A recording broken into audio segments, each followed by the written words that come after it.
नमस्कार मंडळी. 23 एप्रिल म्हणजेच मंगळवार आहे पौर्णिमा. तर पौर्णिमा निमित्त संध्याकाळनंतर तुम्ही तमालपत्राचा उपाय तुमच्या इच्छापूर्ती करता करायला विसरू नका. चंद्राचे पाणी ठेवायला विसरू नका. चंद्राचे पाणी हा उपाय तुम्ही फक्त आणि फक्त 23 तारखे रोजीच करणार आहात. अख्खी रात्र समजा हे पाणी तुम्ही ठेवणार असाल तर एका गोष्टीची खात्री बाळगा. तुम्ही जिथे कुठे हे पाणी ठेवलेलं आहे, खिडकी किंवा गच्चीत, सूर्योदय व्हायच्या आत हे पाणी काढून घ्या. त्याच्यावर सूर्यकिरण अजिबात पडू देऊ नका. तर मंडळी, तमालपत्राचा उपाय तुम्ही 24 व 25 एप्रिल रोजीही करू शकता.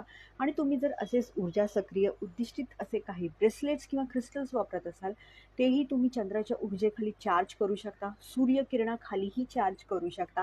हा उपायही तुम्ही 24 व 25 तारखे रोजी करू शकता.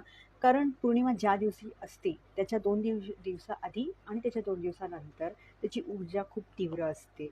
माझ्या Instagramच्या बायोमध्ये मी व्हिडिओ लिंक नक्की ठेवेन.